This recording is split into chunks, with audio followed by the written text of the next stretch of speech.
안녕하세요, 주인장입니다. 자, 여러분, 우리가 남자를 처음 만났을 때 그 남자가 내 외모를 제외한 부분에서 나를 매력적으로 인지하게 되는 건 어떤 부분을 보고 결정되는 걸까요?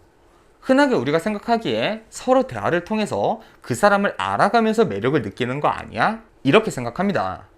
상대방과의 대화를 통해 그 사람을 정확하게 알고 그 사람의 장점을 보고 매력을 느낀다. 이렇게 생각해요. 아닙니다. 사실 여러분, 우리는 그 사람의 모습을 나의 머릿속에서 하나의 환상을 그려내서 그 모습을 사랑하며 사랑에 빠지게 됩니다. 우리가 연애 초반에 아무리 몇 시간씩 전화하고 대화를 한다고 해서 그 사람을 다 알 수가 없어요. 우리는 그 사람의 작은 단서들을 보고 그 단서를 통한 추론을 통해 그 사람의 환상을 그려내며 그 사람에게 매력을 느끼게 됩니다. 이 개념을 행위적 단서라고 얘기합니다. 그 사람의 작은 말과 행동을 보고 그 사람의 모습을 그려내게 되는 개념이에요. 우리가 굉장히 격식 있고 다른 사람에게 예의 바른 사람을 보며 저 사람의 부모님은 굉장히 교양이 넘치시는 분인가? 자, 이런 생각을 하게 되는 것도 이런 원리라고 볼 수가 있어요. 즉, 이 말을 바꿔 말하면 우리가 보여주는 작은 행동 단서가 어떤지에 따라서 남자가 나를 상상하는 모습이 달라지고 나한테 느끼는 매력, 호감이 달라지게 된다는 겁니다. 처음에 우리가 그 사람의 모든 점을 알 수 없으니까 초기에 작은 단서만 보고 그 사람이 나를 판단하게 되는 겁니다. 자, 그렇다면 내가 얼마나 예쁜지, 사회적 가치가 높은지 이런 걸 굳이 증명하지 않아도 남자가 나를 매력 있고 가치가 높은 여자로 판단하게 되는 대표적인 행위적 단서 3가지 얘기해 드리겠습니다. 자, 첫 번째, 사소한 일상 지식. 자, 여러분, 이런 일상 지식이 왜 중요하냐면 사실 공부를 잘했고 안 했고 이런 게 아니라 이런 지식은요, 우리 삶에서의 경험을 반증을 해줍니다. 우리가 삶의 경험이 많을수록 정신이 성숙한 경우가 많고 어른스러운 경우가 많습니다. 그래서 일상적으로 지식이 많은 사람을 우리가 사회적으로 보통 매력적이라고 인식하게 됩니다. 그런데 이런 지식이 정말 대단한 몇 개 국어를 하고 이런 게 아니라요. 물론 이런 건 대놓고 너무 좋은 단서겠지만 정말 사소한 일상에서의 상식 같은 지식들 있잖아요. 예를 들어서 우리가 커피를 보면 카페인이 있는 커피에는 크레마가 생기고 디카페인을 시키면 크레마가 안 생기죠. 근데 이 크레마라는 단어를 모르는 남자들이 생각보다 되게 많아요.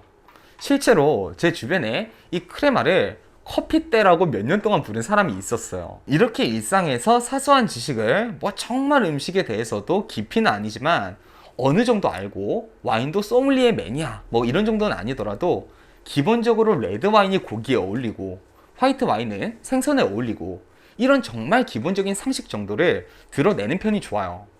이런 지식의 특징이 뭐냐면 지금 제 얘기를 듣는 분들 중에서 이런 걸 아시는 분들은 당연히 저런 거 알지, 저런 걸 어떻게 몰라? 이런 생각을 할 법하다는 거예요.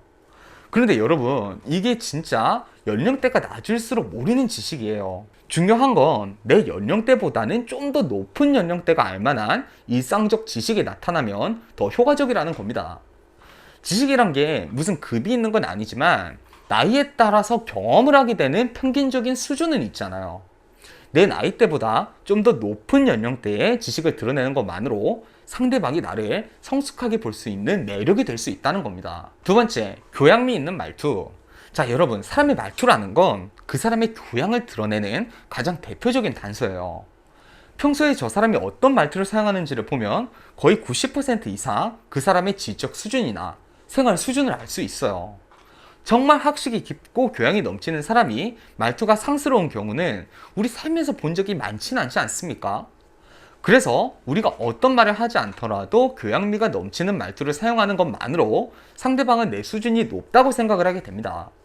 예를 들어서 우리가 평소에 친구들이라면 이렇게 말을 하더라도 그분들이 지나치게 실수하신 것 같아요. 이렇게 나쁜 말을 해야 하는 상황이라도 이렇게 순화하고 내 품격을 잊지 않는 내 말투를 보면서 상대방이 내 여러 가지 수준을 추론하고 평가하게 된다는 겁니다. 굳이 내가 학력을 드러내고 내가 얼마나 지성인인지를 밝히지 않아도 이 말투라는 하나의 단서에서 이미 다 드러난다는 거죠. 세 번째, 나이에 비해 이 문화적 소양이 뛰어난 것. 자, 여러분, 나이대에 맞는 문화 수준이 있습니다. 어릴 때는 좀 비용이 들어가지 않으면서 동적인 활동이 좋다면 나이가 들어가면서부터는 비용이 들더라도 남들이 쉽게 접근하기 힘든 문화를 즐기는 경우가 생기죠. 물론 이렇게 뭐 골프를 친다던가 휴가는 당연히 해외여행을 다닌다던가 이런 경제적 능력이 뒷받침되어야만 하는 것들도 있지만, 돈을 떠나서 내용이 어려운 독서를 하는 사람이라거나 음악을 들어도 뭐 클래식이나 재즈를 들으면서 또 그 역사에 대한 관련 지식들도 관심을 가진다거나 이런 것들이 또 매력이 될 수 있습니다. 물론 이렇게 말할 수 있어요. 그런 거에 남자가 관심이 없을 수도 있고 음악은 개인 취향 아니냐? 자, 맞아요. 여러분, 내가 좋아하는 음악 내가 즐기면서 듣는 게 가장 좋은 거죠. 자, 그런데 우리가 이렇게 생각을 해보자고요. 우리가 우리 부모님, 친구분들 얘기를 들을 때 나이가 드셔서도 항상 발전적인 문화생활을 즐기시고 뭐 공연들 다니시고 인문학 공부하시고 이런 분들 보면 그래도 그분을 좀 인정하게 되지 않습니까? 이게 우리한테도 똑같은 거예요. 비판적인 시각으로 이런 활동을 바라보지 마시고 실제로 우리 연령대에는 잘하지 않지만 좀 더 연령대가 높은 나이대에서 하거나 가지고 있는 문화적 소양을 보여준다면 마찬가지로 성숙함을 드러내는 매력이 될 수 있는 겁니다. 자, 얘기를 하다 보니 제가 성숙함에 대한 얘기를 많이 하게 되었습니다. 오늘 제가 얘기한 예시들은 이 성숙함에 대해서 포커스를 줬지만 여러분 뭐 귀여운 모습이나 사랑스러운 모습이나 이런 것들도 오늘 배운 행위적 단서라는 개념으로 다 증명이 가능합니다.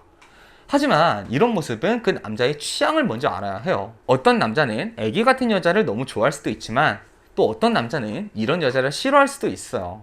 하지만 제 경험상 성숙한 여자를 싫어하는 남자를 본 적은 없기에 이런 예시를 주로 들어봤습니다. 자, 여러분, 사람은 절대 그 사람을 객관적으로 평가할 수 없어요. 다들 자신만의 주관적인 필터를 가지고 그 사람을 평가하게 됩니다.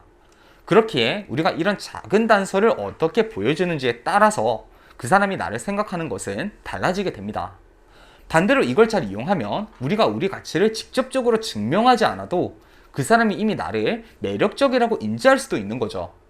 여러분만의 매력적인 행동 단서를 생각해 보세요. 자, 여러분, 오늘 강의는 여기까지였고요.